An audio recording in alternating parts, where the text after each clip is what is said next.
Bienvenidas y bienvenidos estudiantes de segundo grado de secundaria. Me da mucho gusto que nos acompañen hoy en esta sesión de Aprende en Casa para la asignatura de Ciencias Física. Mi nombre es Enrique Rodal y en esta ocasión nos acompaña uno de los grandes científicos de, todos los tiempos, un famoso físico, teólogo, inventor, alquimista y matemático inglés que cambió por completo el rumbo de la humanidad y contribuyó al desarrollo de la ciencia tal como la conocemos.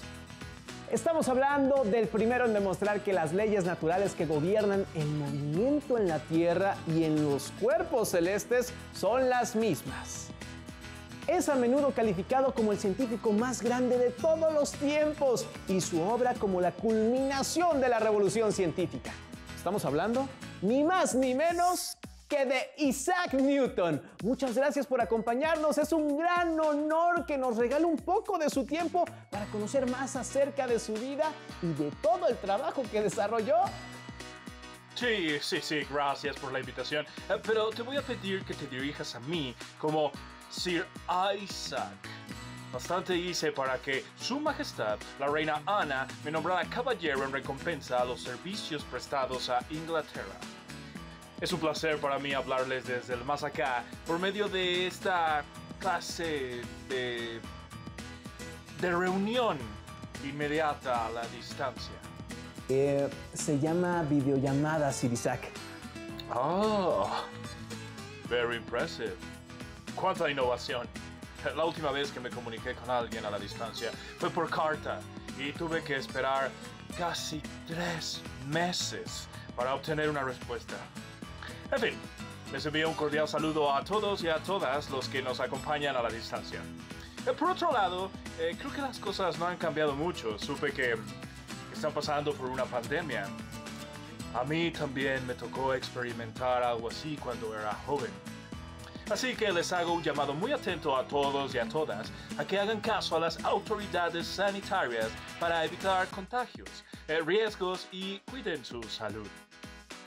Ustedes que nos ven desde casa, no olviden usar cubrebocas, lavarse constantemente las manos y, si es posible, permanezcan en sus casas para que pronto lleguemos al semáforo verde y regresemos a nuestras escuelas. Recuerden, si te cuidas tú, nos cuidamos todos. Veo que está al pendiente de lo que pasa en nuestros días, Sir Isaac. Sí, a veces es necesario. Además, aquí parece que nadie se puede guardar cualquier noticia que escucha. Alumnas y alumnos, tengan a la mano su siempre confiable cuaderno y lápiz o bolígrafo para que tomen nota de lo que a su consideración sean los aspectos más relevantes de la vida y obra de nuestro invitado.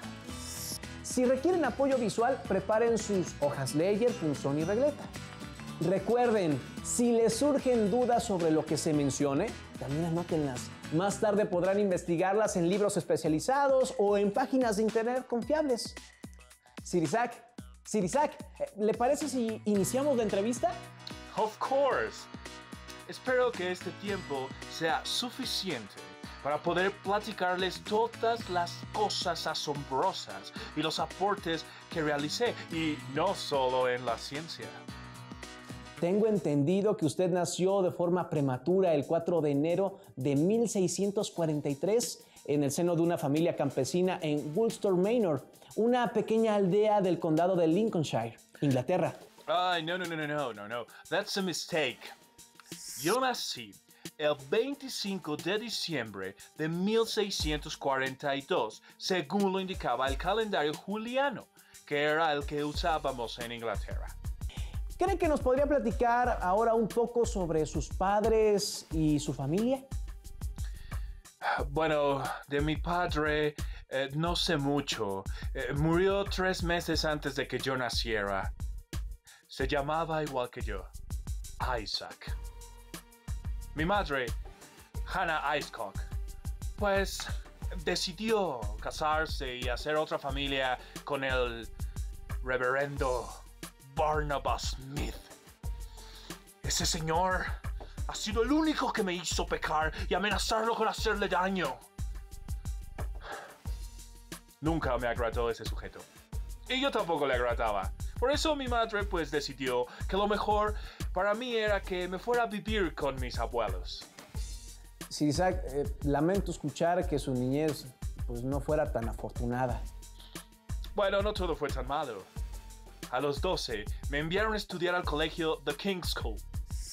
Ahí estudié latín, griego, geometry y aritmética. En ese entonces era lo habitual para una escuela. Usted era muy hábil para construir objetos. ¿Puede contarnos qué otras cosas construyó? Bueno, la verdad sí. Me gustaba mucho fabricar objetos de madera. Como ya mencioné, me gustaba hacerles juguetes y muebles para las muñecas de mis amigas. Con las herramientas que tenía, logré reproducir un molino de viento y mejoré el diseño original. Construí un carro de 4 ruedas impulsado por una manivela que yo acomodaba desde el interior. Muchos de los diseños de los aparatos que fabriqué los saqué del libro de John Bate llamado The Mysteries of Nature and Art. Me gustaba construir cometas y regalárselos a mis compañeros de clase, aunque no dio resultado para hacer amistad con ellos. Construí también relojes solares. Tenía llena mi habitación. Y el vestíbulo, y el recibidor, y casi cualquier habitación de la casa en la que entrara el sol. ¡Qué impresionante, Sir Isaac! Ahora, ¿podría contarnos sobre su estadía en la Universidad de Cambridge? Tenía 18 años cuando entré a la Universidad de Cambridge. La verdad, no me gustaban mucho las clases que tenía, por lo que me la pasaba leyendo en la biblioteca. Es por eso que nunca fui de los mejores promedios, ni mucho menos. Pero aún así, aprendí mucho. Al final sí me gradué del Trinity College, aunque no logré ser el primero de mi clase. Well, leí obras de Descartes, Kepler, William Alfred, John Wallis, Galileo, Fermat, Huygens. ¡Wow! Newton se formó bajo la tutela de Isaac Barrow, a quien una vez completados sus estudios sucedería en la cátedra de matemáticas que ejerció desde 1669 hasta 1696. La cátedra lucasiana, como se le conoce en referencia a su fundador Henry Lucas, siempre ha estado ocupada por científicos influyentes y poderosos, incluido en tiempos recientes el físico Stephen Hawking. Sir Isaac, ¿quiere a lo mejor contarnos un poco sobre su vida después de la universidad? Por supuesto que quiero. Te dije desde el principio que yo había hecho mucho por las matemáticas y por la física. Además de que esta comienza a ser la parte más interesante de mi vida. Cuando cumplí 20 años, comencé a enviar cartas a la Royal Society. Sí sabes qué es eso, ¿verdad? Claro, Sir Isaac. Es la Real Sociedad de Londres para el avance de la ciencia natural. Es la sociedad científica más antigua del Reino Unido y una de las más antiguas de Europa. Personajes como Charles Darwin, Benjamin Franklin, Michael Faraday, Albert Einstein, Alan Turing, Louis Pasteur, Werner Heisenberg, Stephen Hawking y Robert Hooke han pertenecido a esta institución que, bueno, si bien es privada, hace las veces de Academia Nacional de Ciencias en Reino Unido. Hooke. Tenías que nombrarlo. En fin, estábamos hablando de algo más importante. De mí. Bueno, te decía que comencé a escribirle a la Royal Society. Les envié algunos de mis descubrimientos en geometría y óptica. Además de que les envié un telescopio que yo mismo construí. Tengo una pregunta. ¿En qué se diferenciaba este telescopio del que construyó Galileo? El telescopio que fabriqué era del topo reflector. La distorsión del color era uno de los principales fallos de los telescopios refractores.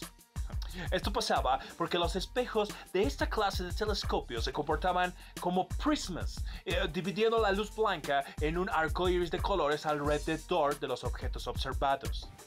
¡Qué interesante! ¿Y usted lo armó todo, Sir Isaac? Everything. Todo. Hice el tubo, la montura, los accesorios, coloqué el ocular. Elegí una aleación de estaño y cobre como los materiales más adecuados para el espejo objetivo. Para que me resultara más sencillo, elegí una forma esférica para el espejo en lugar de una parábola, y esto ocasionó un poco de aberración esférica, pero corregía la aberración cromática. Añadí un espejo secundario diagonal montado cerca del foco del espejo primario para reflejar la imagen en un ángulo de 90 grados a un ocular montado en el lateral del telescopio. Con mi telescopio pude observar las 4 lunas de Galileo en Júpiter y la fase creciente de Venus con dicho telescopio. En la Royal Society quedaron tan impresionados con él que se lo enseñaron a Carlos II de Inglaterra en enero de 1672, y en ese mismo año fui admitido como seguidor de la sociedad. Sir Isaac, temiendo incomodarlo, hoy, ¿cree que podría contarnos un poco sobre sus desacuerdos que conocemos tuvo con el científico Robert Hooke?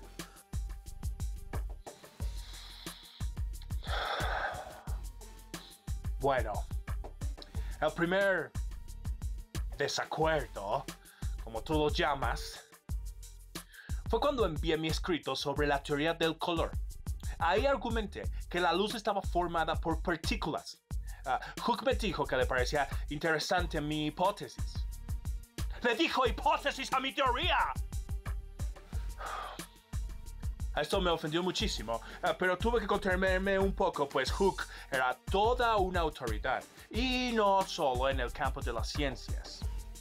Y tras el gran incendio que arrasó Londres en 1666, fue el encargado de topografiar la ciudad para su reconstrucción, proponiendo una moderna urbanización en cuadrículas, y fue además el arquitecto de muchos nuevos edificios.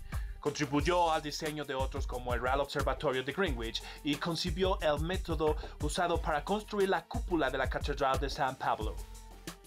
Tengo una duda, ¿ese fue el único desacuerdo que tuvieron? Por supuesto que no. A ese señor solo le interesaba molestarme.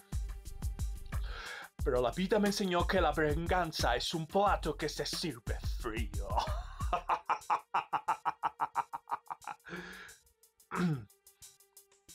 En 1679, Hooke y yo comenzamos a escribirnos sobre el tema de la gravitación.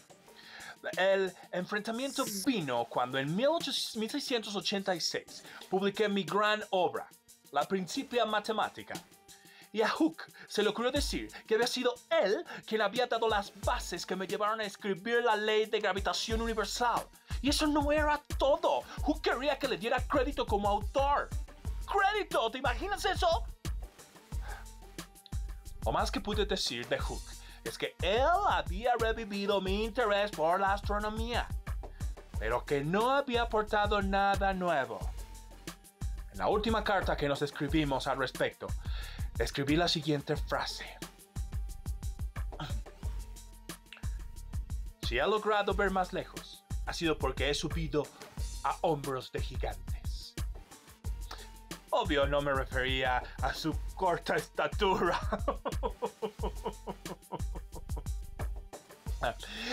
sino a que mis resultados se debían a las aportaciones de grandes matemáticos y científicos de todos los tiempos. Después de todos estos desacuerdos, prometí que no publicaría absolutamente nada más sobre mi teoría corpuscular de la luz hasta que Hooke se muriera. Y eso pasó en 1703, y yo publiqué mi libro Optics en 1704. Cuando Hooke murió, me nombraron presidente de la Royal Society. Durante mi mandato, nos tuvimos que mudar de ese edificio y pues Pues en las mudanzas siempre se pierden cosas. Y bueno, tristemente, esa vez se perdió el único retrato que quedaba de Hook. Así que nadie supo cómo era Hook por casi 4 siglos. Pues qué interesante historia, Sir Isaac Newton. Muchos le achacaban esta clase de arrebatos a que pues yo tenía una personalidad cruel o vengativa y que busca pleitos. Pero en mi defensa, es de decir, que pasé largos periodos aislado, sin comer ni dormir, lo que resultó en que presentara una severa depresión, además de una crisis psíquica. Muchos dicen que todo era por la alta concentración de mercurio que tenía en mi cuerpo. El mercurio es altamente neurotóxico, pero lo que esto explicaría los cambios pues de mi conducta. Yo creo que el mercurio solo hizo que mi brillante cabellera se tornara gris.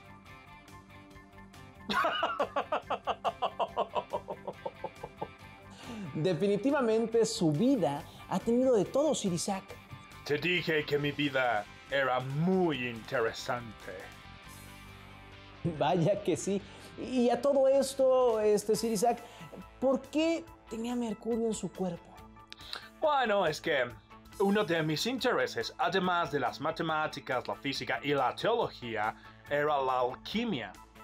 Ah, la alquimia es una antigua práctica protocientífica y es una disciplina filosófica que combina elementos de química, metalúrgica, física, medicina, astrología, misticismo, espiritualismo y arte. Aunque la alquimia adopta muchas formas en la cultura popular, es citada con mayor frecuencia en historias, películas, espectáculos y juegos como el proceso usado para transformar plomo u otros elementos en oro.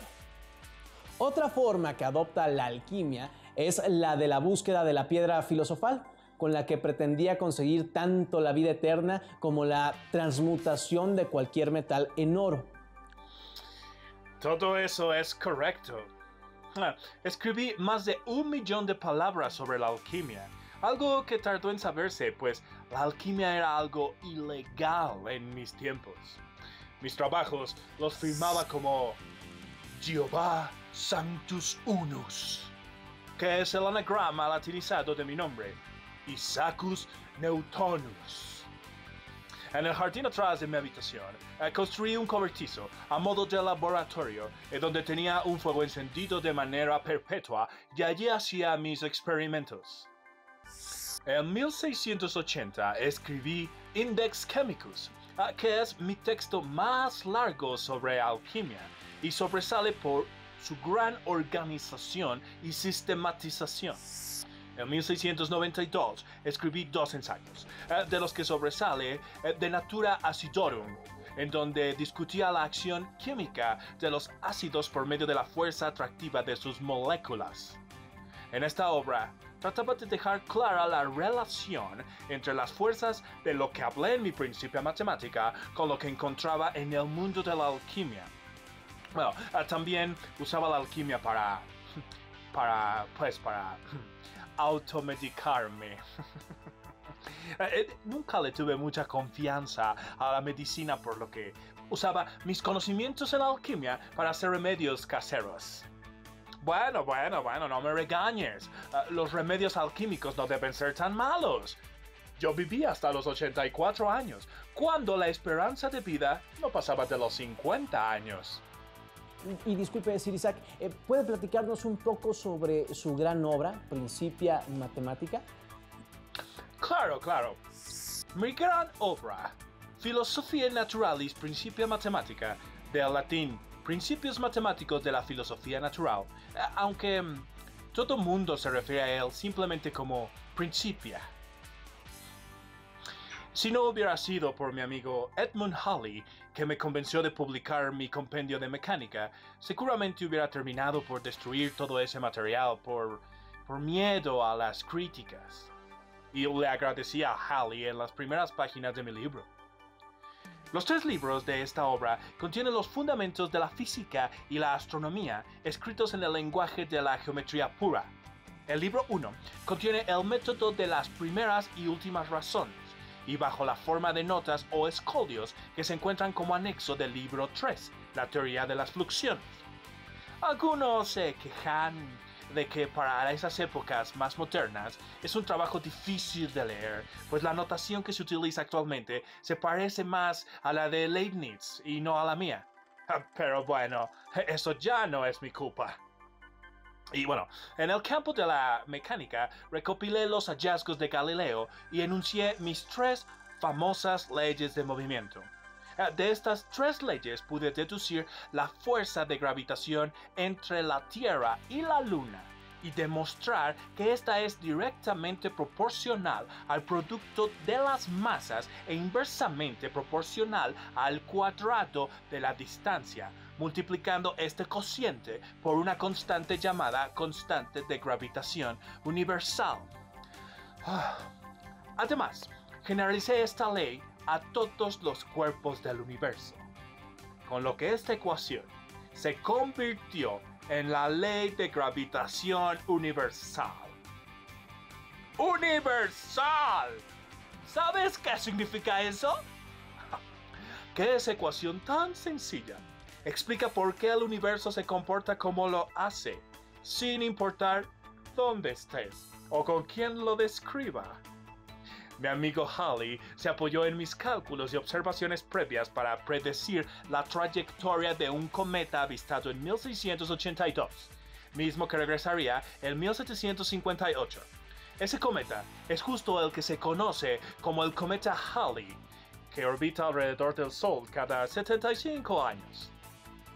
Esta es justo la obra por la que se le reconoce hasta nuestros días, Los Principia. Sin embargo, Sir Isaac, usted trascendió más allá de la ciencia, la alquimia y la teología. ¿Es correcto, no? Así es. En 1687 defendí los derechos de la Universidad de Cambridge contra el rey Jacobo II, que intentaba transformar la universidad en una institución católica. Como resultado de la eficacia que demostré, fui elegido miembro del Parlamento en 1689. Mantuve mi escaño durante varios años, aún después de que destronaran al rey. Después de ejercer casi 30 años como profesor de la cátedra lucasiana, renuncié para aceptar la responsabilidad y el cargo del director de la Casa de Moneda en 1696. Durante este periodo fui un incansable perseguidor de los falsificadores, a los que enviaba la horca, y propuse por primera vez el uso del oro como patrón monetario. En esa época había muchos embaucadores que se dedicaban a raspar las monedas de plata para obtener metal, fundirlo y venderlo. Para evitar esto, se me ocurrió ponerle rayas al borde de las monedas. Así, si las llegaban a raspar, se podía anotar. Esto también era, pues, una falta que se castigaba con la cárcel.